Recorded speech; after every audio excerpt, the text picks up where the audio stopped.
Big summer blowout? Hi guys, it is Aoife from Fred Weasley Died Laughing, and I'm here with my big holiday wrap up. So as you guys know, I was on holidays. I read a lot. So I'm here to tell you about the 9 books I read. The first book I finished on my holiday was Becoming by Michelle Obama. This is a book that has been on my TBR for pretty much a year. I absolutely loved it, no surprise. For people who for some reason don't know what this is about, it's about Michelle Obama. She wrote it herself. It is an autobiography, and it's just about her kind of childhood, growing up, college years, and her relationship with Barack Obama, and her time in the White House. And I just found it so enlightening, just in terms of how Michelle Obama grew up, just her mindset with a lot of things, some of the struggles she went through, like things like IVF and fertility, which was really, really interesting. And it's just kind of nice to see that, you know, she's not perfect, and her relationship with Barack Obama isn't perfect. Barack Obama isn't perfect as much as he seems to be. I just love seeing the fact that they are also normal people. And yeah, it was just so, as I said, it was so enlightening. There was just something so honest and lovely about the whole thing. I loved how she kind of showed the type, like the struggles she had throughout their marriage, and throughout, you know, the fact that, you know, she knew from kind of the start that Barack Obama was going to be this big kind of figure, not just in her life but in other people's lives, and she knew in a way that she might end up having to sacrifice some things on her part. I love the fact that, you know, she addressed that, and the fact that there was, you know, there wasn't bitterness, but there was a point where she was like, you know, I did have to do this, I did have to spend more time with the kids at times, and part of her life was sacrificed in this way, in a way that a lot of women do have to deal with.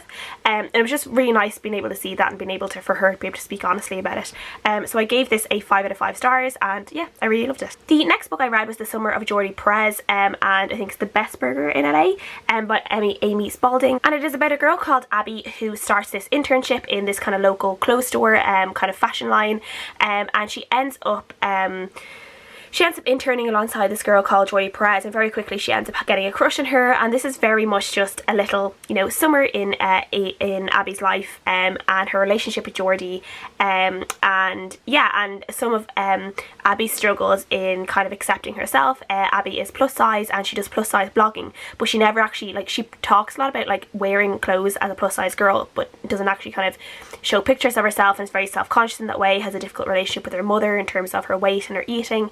And all of that is shown really, really well. I feel like the relationship with her mother could have been a little bit better, or a little bit more resolved towards the end of it. And I do think the kind of the drama in this, I felt like was very like over the top and didn't really need to be there, and I was just a bit like, okay. I did really like the relationship. It was very, very cute, and I liked the fact that it happened kind of halfway through rather than near the end of the book, so we did get a lot of the book of the relationship of the pair together as well, which was lovely. So I gave this a 4 out of 5 stars, and I did really enjoy it. It was just a really nice summery read. The next book I read was Maybe in Another Life by Jenkins Reid. This is my 3rd Jenkins Reid book, and I definitely love this author to bits. So Maybe in Another Life is really, really interesting. It's about this girl called Hannah. She is 28 or 29, and she's moving from New York to LA. LA is where she grew up, and she's just been having a pretty hard time. She's not in the place where she really kind of wanted to be in life at the age of 29. Things are just a bit of disastrous for her, and she's broken off a relationship, she's quit her job, and she's moving back to LA to kind of start afresh. And she's moving in with her friend and her friend's husband for a while, and a few days after she gets back, she has this kind of party where all of her old friends are kind of coming to welcome her home, and her ex kind of boyfriend, who was like her first big love, and they broke up just as they were going to college, who she's kind of kept in touch with over the years, but they've never kind of been single at the same time, or they've never been in the same place at the same time, and now eventually they are. And at the end of the night, she has to make a decision whether she's going to go home with her friend, or she's going to go home with her ex, and maybe start things up again with him. And at this point, the story splits in two, and we see what would happen in her life, how her life goes if she goes home with her friend, and how her life goes if she goes home with her ex. And I love this idea. I love the way this was done. It was kind of like chapter by chapter, we kind of kept flashing back and forth between the two of them. And this was just fab. I just love the fact we kind of found out things in one timeline that she didn't know yet in another timeline, and we'd be waiting for her to figure it out. And I love the fact that this kind of centered in the fact that you don't need one person in your life to make you happy, or you don't need to go one way in life to make you happy. There are multiple different options that will bring you happiness. And like, you know, there's not just one goal in life basically that will make you happy. And I feel like people always center on this one thing, and it's like, if I get this I will be happy, and it's like, well, there's so many other things in life that could make you happy that you just have no idea about yet. And I love the fact that this kind of explored that. It was just done in a really nice way. It was really unique, and I gave it a 4 out of 5 stars. The next book I read was All the Crooked Saints by Maggie Stiefvater. This is a standalone by Maggie Stiefvater, and I set it in Colorado, and it is about this family called the Soraya family, and basically they're able to grant miracles, but there's all these kind of things around granting miracles and the people who are granted these miracles and their relationship with the family, and things are really weird, and there's a lot of magical realism in this book, and we are following this family as something happens to one of the members of the family, and they have to kind of try and figure out if they are going to break all these rules to try and help this member of their family. And there's few like people, like strangers that come in that kind of start helping, and basically everything is just shook up in this place where things have always had a very strict set of rules. This was okay. I feel like as I started getting into it, it kind of started to end. I like the fact that the characters were all weird and wonderful and quirky in a way that I would contribute to Maggie Stiefvater's writing. The language was beautiful. Even just the fact that this is in like kind of deserty place where there wasn't much in it. The nature still came alive in a way that Maggie Stiefvater can do. She can write nature really, really well, and she's able to make nature come alive in a way that I haven't seen a lot of other authors do, like really give them kind of its own personality. Like the desert itself in this was like kind of was a whole different character with its own character, and I did really, really enjoy that. But overall I felt, I don't know, I just felt like I was missing something in it. 3 out of 5 stars. It wasn't my favourite Maggie Stiefvater, but did still have a lot of elements of Maggie Stiefvater's writing that I've always loved. I read One of Us is Lying by Karen McManus. This is a very hyped YA thriller that I heard loads about last year, and I've really wanted to read, and eventually I just picked this one up. This one was not on my original TBR, but for some reason I was just in the mood for a thriller, and I thought this one would be, you know, perfect for it, as it wasn't super dark, but it would be nice, twisty and turny. This is very much kind of Pretty Little Liars meets Gossip Girl in a way. Basically there are, I think it's 5 teenagers get detention, and one of them by the end of detention is dead, and the 4 others are basically the top suspects. They know that someone has pretty much set them up, but they don't really know if one of the others is in on it, and they have to figure it out, and they kind of have to start cluing, kind of ganging together in a way to try and figure out who the hell is setting them up. I just really loved this. It was really fast paced. It was just one of those ones that you could read really, really quickly, that you got really engrossed in. I loved the kind of the slow reveal of the characters' personalities and how they seem to grow from the first moment we met them, like upwards. There's a lot of the characters in it, they were all very kind of stereotypical, and there were some that you didn't really like straight off, but by the end of the book I ended up finding that some of the characters that I didn't really dislike, that I disliked at the start, I ended up really loving at the end. I did love how this wrapped up, and I do love the fact that there is going to be a sequel to it, but focusing on different characters that we saw briefly in this one, so I'm really looking forward to that one. So I gave this one a really strong 4 out of 5 stars. Really enjoyed it. I didn't have some issues that some other people have. Some people don't like the fact that I think character sexuality was used as kind of a plot device, as well as kind of some mental health issues. I can see why people like wouldn't like it. I personally didn't really have an issue with it, but I do understand if people did. But yeah, I did really enjoy this and gave it 4 out of 5 stars. The next book I read was On the Island by Tracey Garvis Graves. This is about a 30-year-old teacher called Anna, and basically she is employed for the summer to become a tutor for this young guy called TJ. He's about 16 I think, and he has been really sick, and he's been in hospital for a while, so he's missed a lot of schooling. And for the summer, his parents, before he goes back to normal school, his parents want to kind of get him caught up on everything. So they decide that on their summer holidays, where somewhere I think near the Maldives or Mali, he's going to have a tutor, and they employ this girl to be his tutor. And the two of them are on a plane themselves, because they end up going a little bit later than the family. And when they are on the plane basically crashes, and they are the only survivors. They end up on this island for years. This is basically it's basically like Blue Lagoon meets Castaway. I love Blue Lagoon. I don't know if anyone ever watched Blue Lagoon with Brooke Shields. Such a good movie. Really, really loved it. A little bit of incest, but like you can kind of get over that.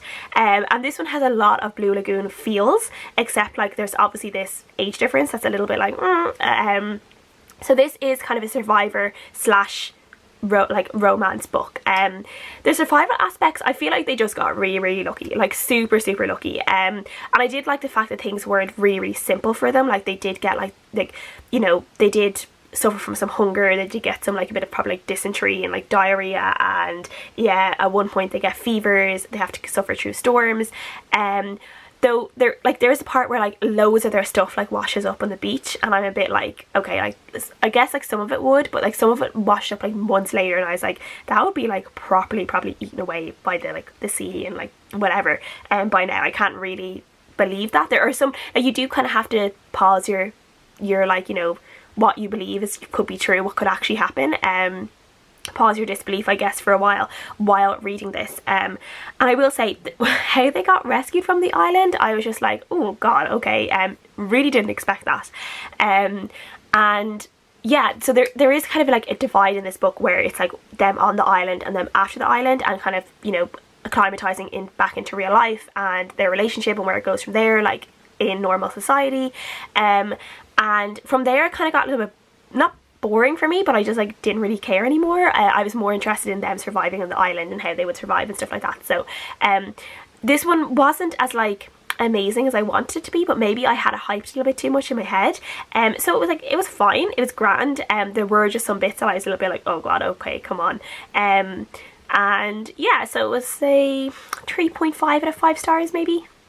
And the next book I read is one definitely for people who love The Devil Wears Prada, because I read The Wives by Lauren Weisberger, who wrote The Devils Wear Prada. And this book is technically like number 3 in The Devil Wears Prada book series, but you could definitely read this without having read the other books. Even if you haven't read, or even if you haven't watched The Devil Wears Prada the film, you could watch this, but I would recommend it because it is a little bit of fun. This is about basically Emily, the character that Emily Blunt plays in Devil Wears Prada, and is basically the main assistant in the Devil Wears Prada books. And she is an utter bitch character. She is like, she's really funny.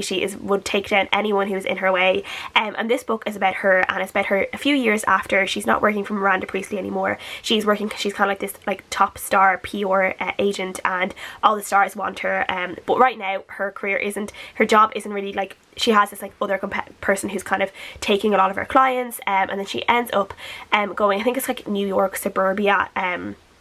She ends up helping out one of her friends, and helping out this other star who's in this kind of nasty divorce with her husband. Her husband seems to be trying to frame her for like drink driving for some reason, and she ends up trying to help this person, obviously, with the PR disaster around that. Okay, so this book is fun in terms of, I love Emily as a character. She's just really fun. She's super bitchy. Anything you can say that like you shouldn't say, she kind of says it. And this was just a lot of fun. A lot of, you know, suburban house mom drama in a way. And the thing is with this one is very fat phobic. One of the things I found it is very fat phobic. If you have kind of issues, I think, with eating or with your with your looks or whatever, I think some of the comments in this could affect people. But besides that, I did enjoy it. It was just a bit of fun, a bit of drama, and I gave it a 3 out of 5 stars. Second last book I read, we're almost there guys, almost there, is With or Without You by Shari. This one is actually pretty similar to Maybe in Another Life in terms of it has alternate timelines, except this one wasn't done as well. So this is about a married couple called Liv and Nate, and basically it is, I think, basically the last day of 1999. It's New Year's Eve, and they are about to have their last night together before they divorce. At the last moment, Nate turns around to Liv and is like, maybe we should give this another go, and Liv basically has to decide whether she is going to give it another go with Nate or not. And things split into two from there. We have the first half of the book is what happens if she doesn't stay with Nate, and the second half of the book is what happens if she does stay with Nate. But here the thing is with this one is, I actually, by the time the 50% of the book was done, where it was basically what happened if she was without Nate, I didn't care to read what happened if she stayed with him, because we got a lot, like, there was so much repetition. A lot of the things that I really liked in Maybe in Another Life didn't happen in this book, in terms of it was very much like one person, one thing, all these different same things will happen. And yeah, that was kind of annoying. I was getting bored because I'd already read everything, and like a lot of the things that did happen I had read in the first half of the book, I was getting repeated to me in the second half, and not in the great way. And I even found things like just different things that Liv would say. She ended up repeating herself a lot. Like there was one character that she didn't like, and every single time this character would appear, Liv would be like, oh, here's my inner bitch coming out again. And like that phrase was repeated a lot, even in just the first half of the book. That kind of irritated me after a while. And there was a thing where like with Liv is the fact that like she did have like these kind of two main love interests in the book. And I couldn't quite understand why they liked her so much. Like, she was a fine character, but I feel like I didn't really actually get to know her. Like, I feel like there was a lot of stuff about all the people around her, but Liv as a character, I feel like I don't know her. I don't know who she is. I didn't know her personality. I didn't understand why people were attracted to her so much, because I didn't know her. And that was a shame. It does touch on addiction, particularly alcoholism. If people are interested in that or have triggers for that, just so they know. Like, it was okay. It was pretty disappointing in the end. As I said, by 50% I was done with the book. I was like, that could have been just the whole book and I would have been fine with that. So yeah, I gave it a 3 out of 5 stars. The last book I finished on the plane home was The Day We Met by Roxie Cooper. This one is about two people called Stephanie and Jamie, and they meet. Stephanie is engaged, about to be married. Jamie is married, and they meet at this kind of art weekend, where Jamie is teaching and Stephanie is taking the class, or like this kind of course thing. And they meet and they basically have this connection, like straight away there is this chemistry between them, and they can't really figure it out. They're not really sure what's going on. They just know they really love spending time together. They just kind of fit together really well. But the thing is, they're both in relationships, and they decide that they go on the course. I think the next year they see each other again the next year, and then they decide after that one, they're like, we can't basically stay away from each other. We should meet every year, and it's just that between the two of us, it's just for us. And this kind of happens, but obviously emotions do happen and things do happen, and then obviously they are in relationships, they're getting married, they're having children, they're having families, and things are happening in their lives that they always can't be perfect together themselves. And there's obviously, you know, a lot of complications around all of that, and things kind of go from there. I know, like, from just watching what people like on BookTube and people's criticisms of other books, a lot of people will really not like this book because obviously there is a lot of infidelity in it, and that kind of, I guess, depends on whether you think of cheating, emotional cheating versus physical cheating. There is a shitload of emotional cheating in this book, a tiny bit of physical cheating, but mostly emotionally cheating. And I'm normally okay with that kind of thing in a book. It doesn't bother me that much. In this one it did. I think it was because it was going on for so long, and it just made me feel a little bit icky. Like, the characters were like fine. I liked them. I liked them together. I found it a little bit, the author kind of made it a little bit too easy on the two of them by making their marriages not, like, no marriage is perfect, but it kind of made, there was these different things happening in their marriages where it started making it easier for them to be together. And I was like, yeah, but realistically, you know, some marriages can be fine and people will still cheat and still do this thing kind of thing. So I did find the author kind of made it a little bit easier for the characters by making their marriage lives not as easy as they could have been. I also found the technology in this book a little bit not dated, actually too far in advance for some of the years that was happening. At one point they were like texting YouTube videos to each other, like the links to YouTube videos, and I was like, I don't think we were able to text YouTube videos to each other like at this year. I can't remember what year it was, but it was like the early noughties, and I don't think we were able to do that at that stage. And like, I think people were watching YouTube, but we certainly weren't texting YouTube videos to each other and watching it on our phones. So I think that was actually wrong in the book. It's from NetGalley, so maybe that could be removed from the final copy. I don't know. Something happened at the end of this book that was just so cliche, and I could see it happening from miles away, and I knew it was going to happen, and it still happened, and it still did make me tear up and almost cry on the plane. Even though I was kind of mad about it because it was so cliche, it still had the emotional impact on me. But I was still like, I was just like, come on. So yeah, so I gave this one like a 3 out of 5 stars, but probably would have been like maybe more of a 2.5. I don't know. So yeah, so that's everything I've read. This video is gonna be really long, I am so sorry. And yeah, so please let me know what you guys think about all the books I've read. If you've read them, if you want to read them, what you guys are reading, I would love to know. I'll see you guys again next time.